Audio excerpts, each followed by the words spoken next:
Footage भी आ गई है और तमाम फुटप्रिंट अफ़गानिस्तान में चले गए। इसके बारे में मैं बात करता हूँ, लेकिन अभी फ़िलहाल यहीं तक आपको मैं पूरी इंडिया के अगर आप मीडिया को देखें तो उस वक्त वो इसी बात पे लगी हुई है। और फिर देखें ज़रा कैसे मुसलमानों का नाम इंटर की अफ़गानिस्तान के अंदर की भी सिचुएशन जो है ना वो बहुत ख़राब हो गई है।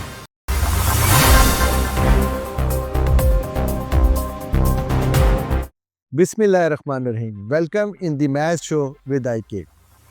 नाजरीन, हालिया जो दहशतगर्दी की लहर जो कि इस वक्त पाकिस्तान में इंटर हो चुकी है, आज उस पर बात करेंगे। और आज हम आपको बताएंगे कि असल दहशतगर्दी और नकल दहशतगर्दी में फ़र्क क्या होता है, क्योंकि दो मुल्कों में दहशतगर्दी के वाक़यात हुए, एक पाकिस्तान में और एक इंडिया में। पहले पाकिस्तान की बात करते हैं। पहला दहशतगर्दी का हमला यहाँ पे वाना में हुआ। वाना कैडेट कॉलेज वाना में जो है उसके ऊपर हुआ, जहाँ पे 6 दहशतगर्दों ने ये हमला किया। लेकिन शुक्र अल्हम्दुलिल्लाह पाकिस्तान आर्मी ने अपनी दोबारा बरतरी साबित की। ना सिर्फ उन्होंने इस हमले को पसपा किया और खारजियों को भी जहन्नुम वासिल किया। हाल ऐसे वाक़यात के मुताबिक ऐसे हुआ कि सुबह 2 दहशतगर्दों की ने एक बारूद से भरी गाड़ी जो कि वाना कैडेट कॉलेज के गेट पर उन्होंने उससे हमला किया और वो टकराई, जिसके वजह से काफ़ी नुकसान हुआ। और फिर 4, जिसको पहले 3 बताया जा रहा था, लेकिन बाद में पता चला कि 4 मज़ीद दहशतगर्द जो कि एडमंड ब्लॉक में जाके छुप गए थे, जिसको बड़े ही अच्छे तरीके से क्लियर किया गया। फिर दूसरा बड़ा वाक़या इस्लामाबाद कचहरी में हुआ कि जहाँ पे समझ आती है कि दहशतगर्दी हुई है। एक ख़ुदकश हमलावर जो कि वहाँ पे इंटर करना चाह रहा था, जिसकी CCTV फुटेज भी आ गई है, और तमाम फुटप्रिंट अफ़गानिस्तान में चले गए। इसके बारे में मैं बात करता हूँ, लेकिन अभी फ़िलहाल यहीं तक आपको मैं इंफॉर्मेशन देता हूँ कि मज़ीद क्या होने जा रहा है। मज़ीद भी उन्होंने ऐलान किया है कि हम यहाँ तक नहीं रुकेंगे। TTP ने ये ऐलान किया है सोशल मीडिया के ऊपर कि कम से कम उनके 700 ख़ुदकश हमला आवर वहाँ पर तैयार हैं, जिनमें से 100 से 150 ख़ुदकश हमला आवर इस वक्त पाकिस्तान में इंटर हो चुके हैं।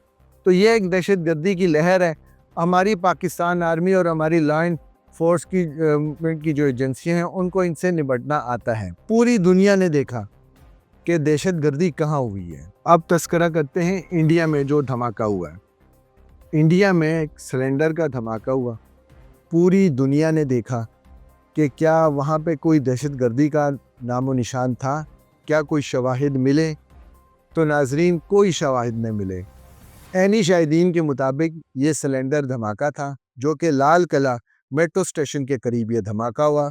मरने वालों की तादाद कभी 10 हो जाती है, कभी 15 हुई, फिर वापस आए 8 पर। फिर अब उन्होंने डिक्लेयर किया है कि 12 अफराद वहाँ पर इस हमले में हलाक हुए हैं। इत्तला के मुताबिक 3 अफराद गाड़ी में सवार थे जो कि वहाँ पर रुके और अचानक ब्लास्ट हुआ, जिसकी वजह से इर्द गिर्द की गाड़ियों को नुकसान हुआ। नाजरीन, ये कैसा दहशतगर्दी का हमला था? ये कैसी डिवाइस लगी हुई थी कि जनाब ना कोई घड़ा बना रोड पे। अच्छा, अगर देखा जाए जो इस्लामाबाद में दहशतगर्दी का हमला हुआ है, जिसमें बैरिंग्स, कीलें और उनके शवाहिद मिली हैं, जिसकी वजह से हमारे यहाँ पे काफ़ी पाकिस्तानी शहीद हुए हैं, क्या उस दहशतगर्दी के हमले में बॉल बैरिंग मिले? क्या कीलें मिली? या जो मज़ीद चीज़ें इस तरह के दहशतगर्दी हमलों में इस्तेमाल की जाती है, किसी चीज़ के शवाहिद मिले? तो नाजरीन, नहीं मिले। पूरी इंडिया के अगर आप मीडिया को देखें तो उस वक्त वो इसी बात पे लगी हुई है। और फिर देखें ज़रा कैसे मुसलमानों का नाम इंटर किया जाता है, क्योंकि उनकी जो भी होता है बम धमाका जिसको वो दहशतगर्दी बनाना चाहते हैं, जो कि ख़ुद साख्ता होती है, जो कि पहले भी बहुत सारी चीज़ें हमने देखी हैं पास्ट में, तो इसको भी उसी तरीके से लिया जाता है कि गाड़ी का मालिकान मोहम्मद सलमान थे, फिर नदीम बन गए, चलते चलते ये अब तारिक साहब इसके मालिक इसको डिक्लेयर किया गया, क्योंकि मुसलमानों को उन्होंने ढूंढना है और इसके साथ अटैच करना है। अच्छा, अब यहाँ से یہ پتہ چلا کہ گاڑی تو بہار میں رجسٹر تھی لیکن ادھر آ گئی۔ اچھا ویسے کمال ہے ایسے دہشت گردوں پہ کہ رجسٹرڈ گاڑی پہ دہشت گردی کریں۔ اچھا یہاں پہ تھوڑا تذکرہ کر لیتے ہیں انڈین میڈیا کا۔ انڈین میڈیا کو میں نے خود مانیٹر کیا، اور جو پچھلے 48 گھنٹوں سے انڈین میڈیا نے جب یہ دھماکہ ہوا تو اس وقت سے تذکرہ شروع کیا کہ اس کو دہشت گردی کا واقعہ قرار دے دیا گیا۔ اور دوسرا دیکھیں مزہ، اب کیا میں کروں کہ کہاں 9/11 تو انہوں نے اس کو 10/11 کر دیا، مطلب اس کو 9/11 کے ساتھ جوڑا جا رہا ہے کہ جیسے 9/11 کا بہت بڑا واقعہ ہوا تھا امریکہ میں، تو اس کو 10/11 کا واقعہ قرار دے دیا گیا۔ اچھا یہ تو ہوگی دہشت گردی کی بات۔ تو اس وقت میں اب ذرا بارڈرز پہ جاتا ہوں کہ تھوڑا سا مغربی بارڈر کا بھی آپ کو بتا دوں اور تھوڑا سا مشرقی بارڈر کا بھی بتا دوں۔ مغربی بارڈر پہ تو جی اس وقت فل ٹینشن جاری ہے۔ اگر دیکھا جائے تو آپ کو پتہ ہی ہے کہ مذاکرات میں ڈیڈ لاک کا مطلب ہوتا ہے مذاکرات میں ناکامی۔ طالبان کہیں یا ان کو نمک حرام کہیں، نمک حراموں نے اپنی وہی کام جاری رکھے ہوئے ہیں۔ جب نمک حراموں کو بتایا گیا، پن لوکیشنیں دی گئیں کہ یہ ٹی ٹی پی کے لوگ ہیں، یہ پاکستان میں دہشت گردی کر رہے ہیں، تو آپ ان کا کچھ کریں، تو انہوں نے کیا کیا؟ جیسے انہوں نے رینٹ پہ بگرام اڈا دینا چاہا تو انہوں نے پاکستان سے 10 ارب روپے کی بتھا مانگا۔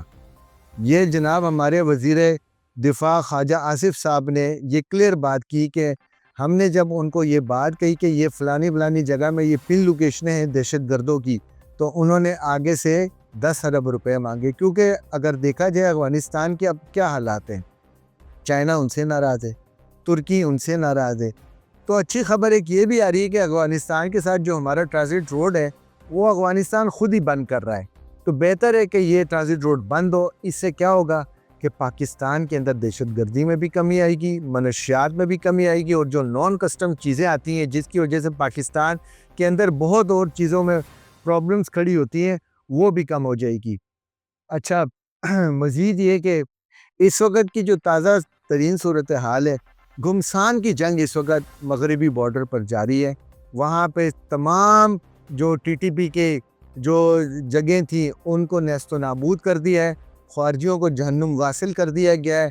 یہ میں پھر داد دوں گا پاکستان آرمی کو، اور جو وہ جس طرح ان کو جنگ لڑنا آتی ہے، کیونکہ افغان طالبان تو یہ سمجھتے ہیں نا کہ یہ وہی پرانی گوریلا وار ہے۔ یہ گوریلا وار نہیں ہے، یہ پراپر وار ہے، اور ہم آپ کے پڑوسی ہیں۔ یہ روس یا امریکہ نہیں ہے کہ وہ آئیں گے آپ پہ قبضہ کریں گے، یا ان کی مجبوری تھی کابل میں رہنا۔ ہماری مجبوری نہیں ہے کابل فتح کرنا، نہ کابل میں رہنا، ٹھیک ہے؟ تو آپ کو یہ چیزیں دیکھنی ہوں گی۔ اب آپ کو سمجھ آ گیا، اب آپ قطر کے پاس جا رہے ہیں، دوبارہ سعودیہ کے پاس جا رہے ہیں کہ یہ جنگ روکیں، ان سے نہیں رکی تو کیا ہوا؟ آپ نے بھی کہا کہ جی اب ہم جنگ لڑیں گے، اور ہم اپنا 100 کلومیٹرز تک ہم کر سکتے ہیں۔ آپ کے chief of army staff Afghanistan کے انہوں نے خود مانا کہ ہمارے پاس کیپیبلٹی نہیں ہے کہ ہم اسلام آباد کو ہٹ کریں۔ جب آپ کیپیبل نہیں ہیں، جب آپ لڑ نہیں سکتے، تو بات چیت سے جب جو مسائل حل ہو رہے تھے ان کو حل ہونا چاہیے تھا۔ اچھا دوسرا آپ کو میں بتاؤں کہ افغانستان کے اندر کی بھی سچویشن جو ہے نا وہ بہت خراب ہو گئی ہے۔ دوستم اور شاہ مسعود گروپ وہ متحرک ہو گئے ہیں کیونکہ طالبان سے وہاں کے لوگ بھی خوش نہیں ہیں۔ اچھا دوسری طرف اگر مشرقی بارڈر دیکھا جائے تو نریندر مودی صاحب نے جو بھوٹان میں اپنی انگلش میں تقریر کی، بیسیکلی وہ ٹرمپ صاحب کے لیے تھی، اور نریندر مودی یہ چاہتے ہیں کہ وہ کسی طریقے سے بھی اب اپنی فیس سیونگ کریں، کیونکہ ٹرمپ نے ہر جگہ ان کے طیاروں کا اور جنگ بندی کا کہ جی یہ جنگ بندی میں نے کرائی ہے، ٹرمپ نے ہر جگہ یہ بات کی اور ان کے طیاروں کا ایک طرح سے ان کو تانا دی۔ لیکن ہمیں پورا یقین ہے اپنی فورسز پہ، فیلڈ مارشل صاحب پہ، کہ وہ منہ توڑ جواب دیں گے، اور انشاءاللہ تعالی دوبارہ فتح پاکستان کے کو اللہ نصیب کرے گا۔ اب تک کے لیے اجازت، انشاءاللہ تعالی دوبارہ جلدی حاضر ہوں گے۔ السلام علیکم۔